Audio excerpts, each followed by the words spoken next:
Friends, എല്ലാവർക്കും നിംഷാസ് കിച്ചണിലേക്ക് സ്വാഗതം. ഇന്ന് നമുക്ക് നല്ല നാടൻ രീതിയിലുള്ള ഞണ്ട് വറുത്തരച്ച് കറി എങ്ങനെ തയ്യാറാക്കണേന്ന് നോക്കാം.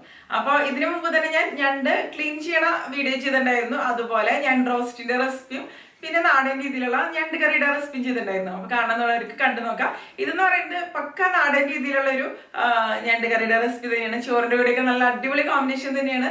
അപ്പൊ എല്ലാവരും വീഡിയോ മുഴുവനായിട്ട് തന്നെ കാണുക. അതുപോലെ ഇതുവരെ സബ്സ്ക്രൈബ് ചെയ്യാത്തവരുണ്ടെന്നുണ്ടെങ്കിൽ എന്തായാലും നിംഷാസ് കിച്ചൺ ഒന്ന് സബ്സ്ക്രൈബ് ചെയ്യുക. അപ്പൊ നമുക്ക് പെട്ടെന്ന് തന്നെ വീഡിയോയിലേക്ക് കിടക്കാം. അപ്പോൾ നമുക്ക് നല്ല ടേസ്റ്റി ആയിട്ടുള്ള ഞണ്ട് വറുത്തരച്ചത് തയ്യാറാക്കാം. അതിന് വേണ്ടിയിട്ട് ഞാനിവിടെ ഒരു പാൻ എടുത്തിട്ടുണ്ട്. പാൻ ചൂടാവുന്ന സമയത്ത് നമുക്ക് ഇതിലേക്ക് ഒരു 2 ടേബിൾ സ്പൂണോളം അളവിൽ വെളിച്ചെണ്ണ ഒഴിച്ച് കൊടുക്കാം. നാളികേരം ഒന്ന് വറുത്തെടുക്കാൻ വേണ്ടിയിട്ടാണ്. ഇനി എണ്ണ ചൂടാകുമ്പോൾ നമുക്ക് ഇതിലേക്ക് 1 കപ്പ് അളവിൽ നാളികേരം ചെറുകിയത് ചേർത്ത് കൊടുക്കുക. അതുപോലെ 2 ടേബിൾ സ്പൂൺ അളവിൽ മുഴുവനോടുകൂടി മല്ലി ചേർക്കാം. മല്ലിപ്പൊടിയൊക്കെ ചേർത്ത് കൊടുക്കണേക്കാളും ഇങ്ങനെ മുഴുവനോടുകൂടി മല്ലി മുളകൊക്കെ ചേർത്ത് കൊടുക്കുമ്പോൾ കൂടുതൽ ടേസ്റ്റി ആയിട്ട് തന്നെ വരും കേട്ടോ. അപ്പോൾ നാളികേരൊന്നും ഒരുപാട് അളവിൽ ചേർക്കരുത്. അങ്ങനെയാണെന്നുണ്ടെങ്കിൽ ഈ ഞണ്ട് കറിയുടെ ടേസ്റ്റ് നന്നായിട്ട് വരില്ല. ഇനി ഇതിലേക്ക് ഒരു 5 സാധാരണ ഉണക്കമുളകും ഒരു 5 കാശ്മീരി ഉണക്കമുളകാണ് ചേർക്കുന്നത്. സാധാരണ ഉണക്കമുളക് തന്നെയാലും കുഴപ്പമില്ല, ഇതാകുമ്പോൾ കുറച്ച് കളർ കിട്ടും. പിന്നെ ഒരു 3/4 ടീസ്പൂൺ അളവിൽ കുരുമുളക്, അതായത് മുഴുവനോട് കൂടി കുരുമുളക് കൂടി ഇതിലേക്ക് ചേർത്തിട്ടുണ്ട്. 1 ടീസ്പൂൺ വരെ നിങ്ങൾക്ക് ഉപയോഗിക്കാം കേട്ടോ, നിങ്ങളുടെ എരിവിനനുസരിച്ച്. അതുപോലെ ഞാനിപ്പോൾ ഇതിലേക്ക് ചേർത്ത വറ്റൽമുളക് ഉണ്ടല്ലോ, അതും നിങ്ങൾക്ക് എരിവ് കൂടുതൽ വേണമെന്നുണ്ടെങ്കിൽ കൂടുതൽ ഉപയോഗിക്കാം. പക്ഷേ ഞണ്ട് കറിയൊക്കെ ആവുമ്പോൾ നമ്മൾ ചിക്കൻ കറിയൊക്കെ തയ്യാറാക്കണം പോലെ ഒരുപാട് മസാലകൾ ചേർത്ത് കൊടുക്കണ്ട. കാരണം ഞണ്ടിൻ്റെ ഉള്ളിലേക്ക് ഒരുപാടൊന്നും അങ്ങനെ കൂടുതലായിട്ട് ചിക്കൻ കറിയുടെ പോലെയൊന്നും മസാലകൾ പിടിക്കില്ല കേട്ടോ. അപ്പോൾ പിന്നെ കൂടുതൽ സ്പൈസി ആവാനും മസാലകളൊക്കെ കൂടാനും സാധ്യതയുണ്ട്. പിന്നെ ഞാൻ ഇതിന് വേണ്ടിയിട്ട് ഞണ്ട് എടുത്തിട്ടുണ്ട്. ഞാനിപ്പോൾ ഇവിടെ 3/4 കിലോ ഞണ്ടാണ് എടുത്തിരിക്കുന്നത്. ക്ലീൻ ചെയ്തതിന് ശേഷമുള്ള വെയിറ്റാണ് ഈ പറയണത്. അപ്പോൾ ഇത് നമുക്ക് മാറ്റി വയ്ക്കാം. ഇനി ഇതിലേക്ക് നമുക്ക് ഒരു 3/4 ടീസ്പൂൺ അളവിൽ പെരിഞ്ജീരകം കൂടി ചേർത്ത് കൊടുക്കാം. ഹോൾ സ്പൈസസ് ഒക്കെ ഞാൻ ഇതുപോലെ ചേർക്കണത്. പിന്നെ ഒരു 3 ഗ്രാമ്പു, ഒരു തക്കോലം ചേർക്കുന്നുണ്ട്, 2 ഏലക്കായ, അതുപോലെ ഇതുപോലെ ഒരു കഷ്ണം കറുകപ്പട്ട നമുക്കൊന്ന് മുറിച്ചിട്ട് കൊടുക്കാം. അല്ലെങ്കിൽ നിങ്ങൾക്ക് ഗരം മസാല ആയാലും ചേർത്ത് കൊടുക്കുക. ഗരം മസാല ആണെങ്കിൽ അവസാനം കറി റെഡി ആവണ ഒരു സമയത്ത് ഒരു 3/4 ഭാഗത്തോളം കറി കുക്കായി വന്നതിന് ശേഷം മാത്രം ചേർത്ത് കൊടുത്താലും മതി. ഈ സമയത്ത് സ്കിപ്പ് ചെയ്യാം. പക്ഷേ ഇതുപോലെ നാളികേരത്തിൽ ഹോൾ സ്പൈസസ് ഒക്കെ ചേർത്തിട്ട് വറുത്തെടുക്കുമ്പോൾ ഒരു പ്രത്യേക ടേസ്റ്റ് തന്നെയാണ്. ആ ഒരു ഫ്രഷ് ആയിട്ടുള്ള ടേസ്റ്റ് ഈ കറിയുടെ ഒരു എന്താ പറയുക, കറിയുടെ ടേസ്റ്റ് ശരിക്കും പറഞ്ഞാൽ കൂട്ടും. അപ്പോൾ ഇനി ഇതിലേക്ക് ഞാൻ ഒരു തണ്ട് കറിവേപ്പില കൂടി ചേർത്ത് കൊടുത്തിട്ടുണ്ട്. ഇനി ഇതെല്ലാം കൂടി നമുക്ക് നന്നായിട്ടൊന്ന് വറുത്തെടുക്കണം. നാളികേരം ഒരു ലൈറ്റ് ഗോൾഡൻ ഷെയ്ഡ് ആവണ വരെയാണ് നമുക്ക് വറുത്തെടുക്കേണ്ടത്. അപ്പോൾ ലോ ഫ്ലെയിമിൽ വെച്ചിട്ട് തന്നെ വറുത്തെടുക്കുക. ഹൈ ഫ്ലെയിമിലൊക്കെ വെച്ച് കഴിഞ്ഞിട്ടുണ്ടെങ്കിൽ ഇത് പെട്ടെന്ന് കരിഞ്ഞു പോകാനുള്ള സാധ്യതയുണ്ട്. ഇപ്പോൾ ഇതുപോലെ ഒന്ന് ചെറുതായിട്ടൊന്ന് വറുത്തെടുത്തിട്ടുണ്ട്. ഇനി ഇതിലേക്ക് ഞാനൊരു 1/2 ടീസ്പൂണോളം അളവിൽ മഞ്ഞൾപ്പൊടി കൂടി ചേർത്ത് കൊടുക്കുന്നുണ്ട്. എന്നിട്ട് ഒന്നും കൂടി നമുക്കിത് നന്നായിട്ട് തന്നെ ഒന്ന് വറുത്തെടുക്കാം. ഒന്നും കൂടി ഫ്രൈ ആയിട്ട് വന്നോട്ടെ. അപ്പോഴേക്കും മഞ്ഞൾപ്പൊടിയുടെ പച്ചമണമൊക്കെ നല്ല പോലെ ഒന്ന് മാറി വന്നോളും. അപ്പോൾ കണ്ടില്ലേ, ഇത് റെഡി ആയിട്ട് വന്നിട്ടുണ്ട്. ഇത് മതി. നമുക്കിനി ഫ്ലെയിം ഓഫ് ചെയ്ത് കൊടുക്കാം. ഇത് നന്നായിട്ട് തണുത്ത് വരണം. അതിനുശേഷമാണ് പിന്നെ നമ്മൾ ബാക്കിയുള്ള പരിപാടികളൊക്കെ ചെയ്തെടുക്കണം. അപ്പോൾ ഈ ഒരു സമയം കൊണ്ട് നമുക്ക് ഇതിന് വേണ്ടിയിട്ടുള്ള ഒരു മസാല തയ്യാറാക്കണം. അപ്പോൾ ഇത് ഇവിടെ ഇരുന്ന് തണുക്കട്ടെ കേട്ടോ. അപ്പോൾ ഇതിന് വേണ്ടിയിട്ട് മസാല തയ്യാറാക്കാൻ വേണ്ടിയിട്ട് ഞാനിവിടെ ഒരു കടായി എടുത്തിട്ടുണ്ട്. കടായിലേക്ക് നമുക്ക് വെളിച്ചെണ്ണ ഒഴിച്ച് കൊടുക്കുക. ഇതുപോലെയുള്ള നാടൻ റെസിപ്പീസൊക്കെ ചെയ്യുമ്പോൾ വെളിച്ചെണ്ണ തന്നെയാണ് കൂടുതൽ നന്നായിട്ട് വരിക. ഞാനിപ്പോൾ ഒരു 3 ടേബിൾ സ്പൂൺ അളവിൽ വെളിച്ചെണ്ണ എടുത്തിട്ടുണ്ട്. ഇനി ഇത് നന്നായിട്ടൊന്ന് ചൂടായിട്ട് വരുന്ന സമയത്ത് നമുക്ക് ഇതിലേക്ക് ഒരു 2-3 തണ്ട് കറിവേപ്പില ചേർത്ത് കൊടുക്കുക. കറിവേപ്പിലയൊക്കെ നന്നായിട്ട് തന്നെ ചേർക്കുക. നാടൻ കറിയല്ലേ നമ്മൾ തയ്യാറാക്കണത്. പിന്നെ നമുക്ക് ഇതിലേക്ക് മുറിച്ചെടുത്ത സവോളയാണ് ചേർക്കേണ്ടത്. അപ്പോൾ ഞാനൊരു 3 മീഡിയം സൈസിലുള്ള സവോള ഇതുപോലെ നീളത്തിലുള്ള കഷ്ണങ്ങളായിട്ടാണ്, അതായത് കനം കുറച്ചിട്ട് തന്നെ മുറിച്ചെടുക്കുക കേട്ടോ. അപ്പോൾ ഇതിലേക്ക് ഞാനിപ്പോൾ 3 മീഡിയം സൈസിലുള്ള സവോള ചേർത്തില്ലേ, അതിന് പകരം നിങ്ങൾക്ക് പകുതി ചെറിയുള്ളി അങ്ങനെ വേണമെന്നുണ്ടെങ്കിൽ ചേർക്കാം. അപ്പോൾ ടേസ്റ്റ് കൂടുതലായിട്ട് തന്നെ വരും. പിന്നെ ഇതിലേക്ക് ആവശ്യത്തിന് ഉപ്പ് ചേർത്ത് കൊടുക്കുന്നുണ്ട്. ഈ സവോളയിലേക്ക് ആവശ്യത്തിന് ഉപ്പ്, പിന്നെ നമ്മുടെ എരിവിനനുസരിച്ച് പച്ചമുളക് ചേർക്കാം. ഞാനിപ്പോൾ 2 പച്ചമുളകാണ് ഇതിലേക്ക് ചേർക്കുന്നത്. അപ്പോൾ പച്ചമുളക് ചേർത്ത് കൊടുക്കുന്ന സമയത്ത് നല്ലൊരു ഫ്ലേവർ തന്നെ കിട്ടും ഈ ഒരു കറിക്ക്. ഇനി നമുക്കിതൊന്ന് ഇളക്കി കൊടുക്കാം. ഈ സവോള ഒന്ന് സോഫ്റ്റ് ആയിട്ട് വരട്ടെ. അതിനുശേഷമാണ് പിന്നെ നമ്മൾ ഇതിലേക്ക് ബാക്കിയുള്ള ഇൻഗ്രീഡിയൻസ് ഒക്കെ ചേർത്ത് കൊടുക്കുള്ളൂ കേട്ടോ. ഇനി നമുക്ക് ഇതിലേക്ക് ഇഞ്ചി വെളുത്തുള്ളി ചതച്ചത് ചേർത്ത് കൊടുക്കാം. ഇത് മതി. സവാള ആവശ്യത്തിന് ഒന്ന് സോഫ്റ്റ് ആയിട്ട് വന്നിട്ടുണ്ട്. ഞാനിപ്പോൾ 1 ടേബിൾ സ്പൂൺ ഇഞ്ചി ചതച്ചതും 1 ടേബിൾ സ്പൂൺ വെളുത്തുള്ളി ചതച്ചതുമാണ് ഇതിലേക്ക് ചേർത്ത് കൊടുത്തിരിക്കുന്നത്. അപ്പോൾ ഇതൊരു നാടൻ രീതിയിലുള്ള കറി ആയതുകൊണ്ട് തന്നെ ഇഞ്ചി വെളുത്തുള്ളി പേസ്റ്റ് ചേർത്ത് കൊടുക്കുന്നതിനേക്കാളും ഇതുപോലെ ചതച്ച് ചേർത്ത് കൊടുക്കുന്നതായിരിക്കും കൂടുതൽ നന്നായിട്ട് വരിക. അപ്പോൾ കണ്ടില്ലേ, ഈ ഒരു സമയത്ത് നമ്മുടെ ഈ നാളികേരം വറുത്തതൊക്കെ നന്നായിട്ട് തണുത്ത് വന്നിട്ടുണ്ട്. നമുക്ക് ഇതൊന്ന് അരച്ചെടുക്കണം. അപ്പോൾ ഞാനിതൊരു മിക്സിയുടെ ജാറിലേക്ക് ഇട്ട് കൊടുത്തിട്ടുണ്ട്. ഇതിലേക്ക് കുറേശ്ശെ വെള്ളം ഒഴിച്ചിട്ട് നല്ല പേസ്റ്റ് പോലെ അരച്ചെടുക്കുക. ആദ്യം തന്നെ ഒരുപാട് എന്താ പറയുക ഒരുപാട് വെള്ളം ഒഴിച്ചിട്ട് അരച്ചെടുത്ത് കഴിഞ്ഞിട്ടുണ്ടെങ്കിൽ അത് കറക്റ്റായിട്ട് അരഞ്ഞ് വരില്ല കേട്ടോ. ഇനിയിപ്പോൾ ഇഞ്ചി വെളുത്തുള്ളിയും കൂടി ചേർത്തിട്ട് ഞാൻ സവോള ഇതുപോലെ ഒരു ലൈറ്റ് ഗോൾഡൻ ഷെയ്ഡായിട്ടൊന്ന് വഴച്ചെടുത്തിട്ടുണ്ട്. ഇനി ഇതിലേക്ക് നമുക്ക് 2 മീഡിയം സൈസിലുള്ള തക്കാളി അല്ലെങ്കിൽ ഒരു വലിയ തക്കാളി, നല്ല പഴുത്ത തക്കാളി തന്നെ മുറിച്ചത് ചേർത്ത് കൊടുക്കുക. അതിനുശേഷം നല്ല പോലെ ഒന്ന് മിക്സ് ചെയ്ത് കൊടുക്കുക. തക്കാളി നന്നായിട്ട് കുക്കായിട്ടൊന്ന് മാഷായിട്ട് വരണം. അപ്പോൾ തന്നെയായിരിക്കും ഈ ഒരു കറി നല്ല ടേസ്റ്റി ആയിട്ട് തന്നെ മാറുക. അപ്പോൾ തക്കാളി പെട്ടെന്ന് കുക്കായിട്ട് വരണമെന്നുണ്ടെങ്കിൽ നമുക്കിതൊന്ന് അടച്ച് വെച്ചിട്ട് ലോ ഫ്ലെയിമിൽ വെച്ചിട്ട് കുക്ക് ചെയ്തെടുക്കാം. ഇനിയൊന്ന് തുറന്ന് നോക്കാം. കണ്ടില്ലേ, തക്കാളി കറക്റ്റായിട്ട് തന്നെ കുക്കായിട്ട് വന്നിട്ടുണ്ട്. ഇത് മതി. അപ്പോൾ ഈ ഒരു മസാല റെഡി ആയിട്ട് വന്നിട്ടുണ്ട്. ഞാനിനി ഇതൊരു മൺചട്ടിയിലേക്ക് മാറ്റുകയാണ്. കാരണം ഞണ്ടൊക്കെ നമ്മൾ നോൺ സ്റ്റിക്ക് കടായിൽ തയ്യാറാക്കി കഴിഞ്ഞിട്ടുണ്ടെങ്കിൽ നോൺ സ്റ്റിക്ക് കടായുടെ കോട്ടിംഗ് ഒക്കെ പോകാനുള്ള സാധ്യതയുണ്ട്. അപ്പോൾ ഇനി ഈ മസാലയിലേക്ക് നമുക്ക് ഒരു 1/2 ടീസ്പൂണോളം അളവിൽ മഞ്ഞൾപ്പൊടി കൂടി ചേർത്ത് കൊടുത്തിട്ട് ഒന്ന് ഇളക്കി കൊടുക്കുക. അതിൻ്റെ പച്ചമണം ഒന്ന് മാറി വന്നോട്ടെ കേട്ടോ. അപ്പോൾ ഇത് മതി, ഇത് റെഡി ആയിട്ടുണ്ട്. ഇനി നമ്മൾ നേരത്തെ അരച്ച് വെച്ച ആ ഒരു പേസ്റ്റ് ഉണ്ടല്ലോ, നാളികേരം വറുത്തെടുത്തത്, അരച്ചെടുത്തത്, അതുകൂടി ഇതിലേക്ക് ചേർത്ത് കൊടുക്കുക.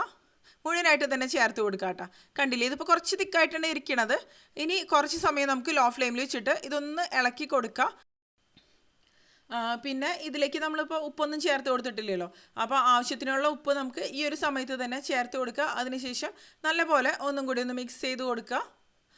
നമ്മൾ ഈ ഒരു മസാല, അതായത് ഈ ഒരു പേസ്റ്റ് ഉണ്ടല്ലോ, ഇത് ലൂസാക്കി എടുക്കും. എന്തായാലും നമുക്കിതിലേക്ക് ചൂടുവെള്ളം ഒഴിച്ച് കൊടുക്കണം. ഇതിപ്പോൾ കണ്ടില്ലേ, ഈ ഒരു മസാല റെഡി ആയിട്ട് വന്നിട്ടുണ്ട്. ഇനി നമുക്കിതിലേക്ക് ക്ലീൻ ചെയ്ത് വെച്ച ഞണ്ട് ചേർത്ത് കൊടുക്കുകയാണ്.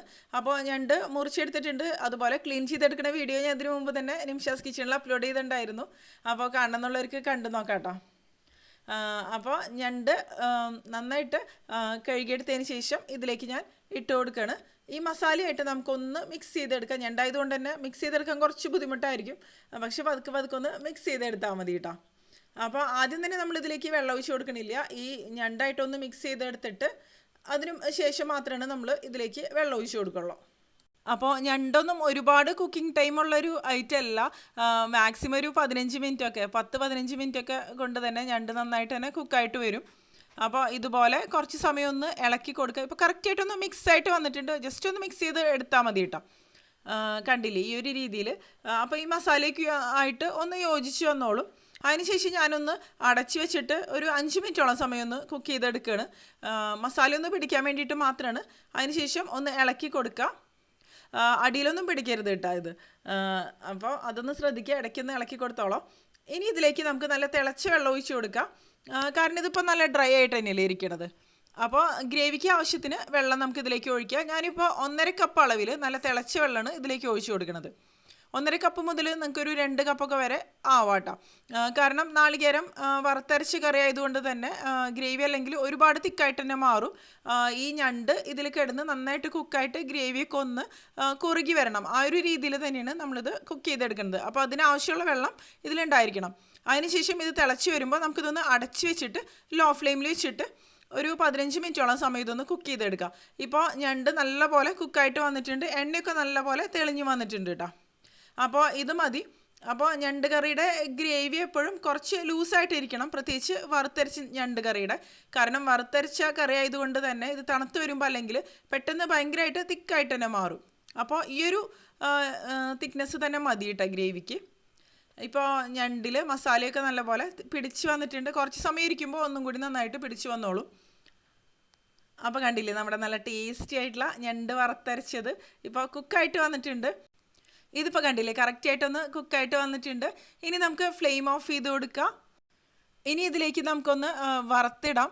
അപ്പോൾ അത് നിർബന്ധമില്ല, പക്ഷേ അങ്ങനെ ചെയ്ത് കഴിഞ്ഞാൽ ഒന്നും കൂടി നല്ല ടേസ്റ്റി ആയിട്ട് തന്നെ വരും. അപ്പോൾ ഞാനിവിടെ ഒരു പാൻ എടുത്തിട്ടുണ്ട്. ഇതിലേക്ക് ഒരു 2 ടേബിൾ സ്പൂണോളം അളവിൽ വെളിച്ചെണ്ണ ഒഴിച്ച് കൊടുക്കുക. പിന്നെ ഇതിലേക്ക് ഒരു 2-3 തണ്ട് കറിവേപ്പില ഇട്ട് കൊടുക്കുക. പിന്നെ നമുക്ക് വേണ്ടത് ചെറിയുള്ളിയാണ്.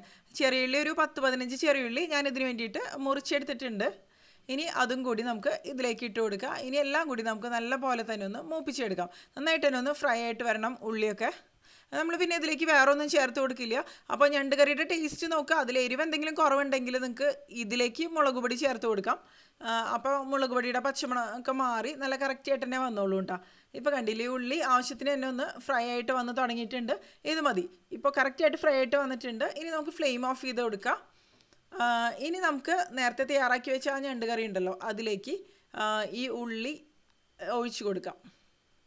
അപ്പോൾ നല്ലൊരു ഫ്ലേവറും നല്ലൊരു ടേസ്റ്റും കിട്ടും ഈ ഒരു ഞണ്ട് കറിക്ക്. അല്ലാന്നുണ്ടെങ്കിലും വറുത്തരച്ച് ഞണ്ട് കറി എന്ന് പറയുമ്പോൾ നല്ല ടേസ്റ്റി ആയിട്ടുള്ളൊരു കറി തന്നെയാണല്ലോ. ഇനി എല്ലാം കൂടി നമുക്ക് നല്ല പോലെ തന്നെ ഒന്ന് മിക്സ് ചെയ്ത് കൊടുക്കാം. അപ്പോൾ ഇരിക്കും തോറും ഇതിൻ്റെ ഗ്രേവി കുറുകി വരും. ഇതിപ്പോൾ നേരത്തെ കാണിച്ചതിനേക്കാളും ഒന്നും കൂടി തിക്കായിട്ട് തന്നെ വന്നിട്ടുണ്ട്. അപ്പോൾ നമ്മുടെ ഇഷ്ടപ്പെട്ട എന്തിൻ്റെ കൂടെ വേണമെന്നുണ്ടെങ്കിലും ഇത് കഴിക്കാം. ചോറിൻ്റെ കൂടെയൊക്കെ നല്ല അടിപൊളി കോമ്പിനേഷൻ തന്നെയാണ്. അപ്പോൾ ഈ ഒരു രീതിയിൽ വറുത്തരച്ച് ഞണ്ട് കറി നിങ്ങൾ തയ്യാറാക്കി നോക്കിയിട്ടില്ല എന്നുണ്ടെങ്കിൽ തയ്യാറാക്കി നോക്കുക. എന്തായാലും ഇഷ്ടപ്പെടും. ഇതിപ്പോൾ അത്യാവശ്യം സ്പൈസി ആയിട്ടുള്ള ഒരു രീതിയിൽ തന്നെയാണ് ഞാൻ തയ്യാറാക്കിയിരിക്കുന്നത്. അപ്പോൾ എല്ലാവരും തയ്യാറാക്കി നോക്കിയതിന് ശേഷം നിങ്ങളുടെ അഭിപ്രായങ്ങളൊക്കെ ഒന്ന് പറയുക. തീർച്ചയായിട്ടും ഇഷ്ടപ്പെടും. പ്രത്യേകിച്ച് ഇതുപോലുള്ള നാടൻ കറികളൊക്കെ ഇഷ്ടപ്പെടുന്നവർക്ക് എന്തായാലും ഇഷ്ടമാവും. അതുപോലെ ഇതിനു മുമ്പ് ഞാൻ തയ്യാറാക്കിയ ഞണ്ട് റോസ്റ്റിൻ്റെ റെസിപ്പിയും അതുപോലെ നാടൻ ഞണ്ട് കറിയുടെ റെസിപ്പിയും പിന്നെ ഞണ്ട് വൃത്തിയാക്കിയെടുക്കണ വീഡിയോയും ഞാൻ ഡിസ്ക്രിപ്ഷൻ ബോക്സിലും അതുപോലെ പിൻഡ് കമൻ്റ് ആയിട്ട് കൊടുക്കാം. അപ്പോൾ കാണണമെന്നുള്ളവർക്ക് കണ്ടു നോക്കാം കേട്ടോ.